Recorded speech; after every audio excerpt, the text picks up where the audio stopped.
Welcome back to Investing Talk Podcast. Today we're looking at Dragonfly Energy. As usual, before we start, subscribe, like, and comment to this video to support the show. Yep. And if there's a specific company you want us to look into, leave it in the comments below. So let's get into the analysis. Okay, so when we look at the story of Dragonfly Energy, over the last 9 months or so, the narrative isn't really about pure growth. No, not at all. It's more about surviving, a near-death experience and then this radical stabilization. Right. For anyone who's been following this one, the biggest achievement here is just de-risking the entire enterprise. That's really the core context, isn't it? This was a company whose biggest problem wasn't sales, it was financial and regulatory instability. Exactly. So the very first thing they had to do, the absolute foundation, was just get back into compliance. Yeah, and for those who might have missed it, they were really struggling to stay compliant with Nasdaq listing standards.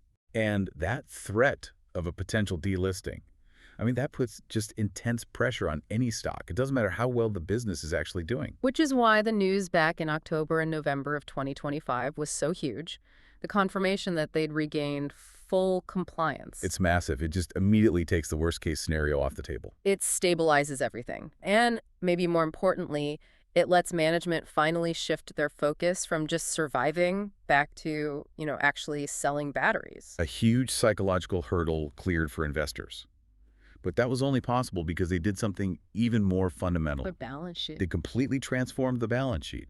They needed cash to keep the lights on and satisfy regulators, and, well, they went out and got it. Absolutely. We're talking about a substantial amount of capital raised. Something like, what, $90 million in gross proceeds since July 2025? Yeah, around that. Mostly through equity offerings. Now, equity raises always mean dilution, but in this kind of situation, it's necessary medicine. It is, and this is the crucial part, right? How they use that cash. This is what separates a real turnaround from just a temporary fix. Right. They did a really aggressive debt restructuring.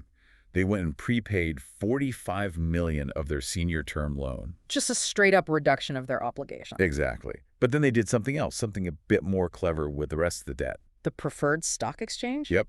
They exchanged another $25 million of loan principal for Series B preferred stock. And you really have to look at the mechanics of that. Okay, but hold on. Isn't that just kicking the can down the road? Preferred stock is basically delayed equity. It often comes with conversion rights. It can. So doesn't that just create a risk of huge future dilution for common shareholders? How does that trade-off make sense? It's a calculated trade-off. Yeah. First, they got $5 million of principal forgiveness in that deal, which is an immediate win for the balance sheet. Okay. But the main goal was cutting their immediate cash burn. By swapping high-interest debt for preferred stock, they slashed their required cash interest payments. So it's about runway. It's all about runway. The future dilution risk is real, absolutely. But this move buys them years of breathing room now. It lets the operational growth hopefully outpace the cost of that dilution down the line. So present flexibility trumps future dilution. It clears the decks and lets us finally focus on the actual operations. And that financial stability was the prerequisite for what we saw in the Q3 2025 results. This wasn't just a decent quarter. It felt like a genuine inflection point. The market was definitely waiting to see if the restructured company could actually sell. And wow, the sales acceleration really delivered. Net sales grew, 25.5% year over year? Yeah, hitting almost $16 million. And, crucially, they beat their own guidance. That kind of growth, after a period where things have been so unsteady, it signals a strong operational recovery and, just as important, renewed demand. But the story gets even better when you look past that top-line number. Right. This is where you see that the turnaround is structural, not just cyclical. The margin expansion was huge. Gross margin expanded by 710 basis points year over year. It soared to almost 30%. Let's just translate that. 710 basis points. That's a 700 percentage point jump in their gross margin in 1 year. That's a massive change. So what drove that? Was it just cutting costs to the bone, or? It's likely a combination, but it seems to be mostly about product mix. Ah. Oh. The data suggests they're selling more of their higher margin, deep cycle lithium solutions, especially the ones being integrated by their big OEM partners. Makes sense. When you sell more high value integrated systems, your whole margin profile just lifts. And that's the clearest path to profitability. We can see that leverage flowing down, or at least getting closer to the bottom line. Yeah. The adjusted EBITDA improved dramatically. The loss narrowed from like negative $5.5 million to negative $2.2 million. So that $3.3 million improvement confirms they're getting better scalability. Exactly. Even while they're investing heavily in growth, the core business is just becoming way more efficient. The path to breaking even on cash flow is a lot clearer now. Which leads us right into their competitive advantages. Yeah. You know, what gives them an edge in such a crowded market? It really starts with their tech. The deep cycle lithium iron phosphate, the LifePO cells. Exactly. And we should pause here because this is important. LifePO matters a lot in these specialized applications. RVs, boats, industrial use. It's just far safer than traditional lithium ion, much better thermal stability. But for the customer, the big deal is longevity. You can cycle it thousands of times. And you can discharge it much more deeply without damaging the battery. Which is what justifies the premium price. And it supports that really well-recognized brand they have. Battle-born batteries. Yep. And they are leveraging that brand now, not just selling to hobbyists, but getting their tech integrated right at the factory level. This OEM channel success is where the real story is. That's where the volume is. The numbers are huge. OEM sales surged, what, over 44% year over year in Q3? It's now the majority of their revenue.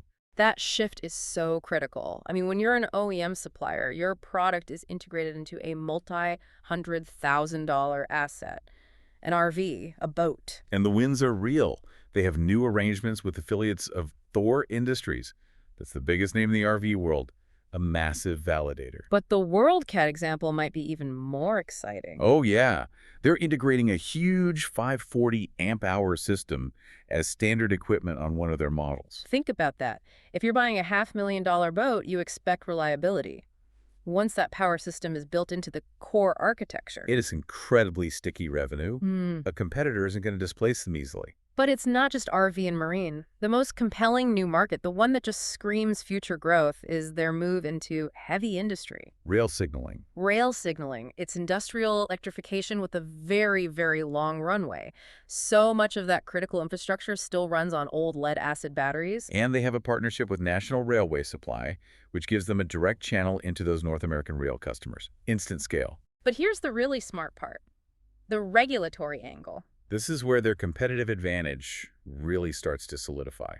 Dragonfly wasn't just joining the industry. They were actually instrumental in establishing the new lithium battery standards for the American Railway Engineering and Maintenance of Way Association, AREMA. And that is the critical insight. By helping write the standard, they get instant technical credibility, and they ensure their own products are aligned with the new rules from day one. It creates a huge barrier to entry for anyone who comes later. Latecomers now have to retroactively comply with standards that Dragonfly helped define. That's a serious moat. It is. It's a great growth story, but we have to pivot. A turnaround company that still needs capital is inherently risky. We had to give the bear case its full weight. Right, because despite all this positive momentum, they're not out of the woods yet. That's the balance investors have to strike. The bear case is still all about profitability and cash burn. Despite the big EBITDA improvement, they're still deep in the red. The Q3 GAAP net loss before taxes was $11.1 million, and free cash flow is still negative. Profitability is not a guarantee. It's a really complex execution target. And if you look at the balance sheet, the optics still reflect that historical struggle. The debt-to-equity ratio is still highly negative because of all those accumulated losses. The capital raise helped liquidity for sure. But the path to durable profitability generating cash internally instead of from the markets, that remains the single biggest risk. And you can't ignore the cost of scaling into these industrial markets. Rail and marine OEMs demand rigorous testing, certification. Dedicated production lines, all of that. It requires a ton of spending. The cash they raised gets them through the immediate crisis. But if sales growth doesn't massively outpace that investment, that cash runway could shrink faster than people think. And the stock's volatility reinforces that risk. It's got a high weekly volatility, around 41%. Which just means it's highly reactive to news, both good and bad. Exactly. A big OEM win, the stock could soar. They miss on execution, sentiment can turn on a dime. That volatility is the market demanding a premium for the execution risk here. So the immediate future is all about confirming this turnaround. Investors are looking at a few key near-term catalysts to see if Q3 was the start of a trend. First up is the preliminary Q4 2025 earnings guide. That should be out in January 2026. Then the full earnings call in March. And what the market needs to see is that the strong sales growth, especially in OEM, continued, and that the margin trajectory is still pointing up. Any stagnation there will be viewed very negatively. We also have the structural market events. The January 13th deadline is coming up. Right, the filings that show what the big institutions are holding. Seeing major funds step in after the restructuring would be a huge sign of confidence, that the smart money believes the crisis is over. Plus, you have the ETF and index rebalancing reviews in December and February. That could impact share flow. Technically, the stock is showing some strong reversal momentum, trading above key moving averages, which confirms a positive short-term trend. And the analyst community has reacted really positively. The consensus is a strong buy, with some price targets up around $2.25. Which is aggressive, but it shows the potential upside if they hit their milestones. And then, of course, there's the market chatter, the speculative stuff. Whispers are always there. Two main possibilities. One is just more expansion of OEM relationships, a new top-tier marine builder maybe. Or the other one, a big leap in their technology, a next-gen battery announcement that would really solidify their leadership. Right. While it's all rumors, those are the kinds of developments that would really cement that competitive moat we talked about. So, wrapping it all up, what does this mean for you, the investor? Well, this company has navigated some huge financial hurdles. They have clear commercial traction in high-growth segments. Right. They have the brand, the balance sheet flexibility, at least for now, and the technical competence. Management bought themselves a lot of time and credibility. So the question now is fundamentally operational. Can that demonstrative leverage, that great margin expansion, outrun the cash burn required to scale these new verticals? The whole story depends on execution in the next 2 quarters. That wraps up our analysis on Dragonfly Energy. Make sure you hit that subscribe button to catch our next deep look into the markets.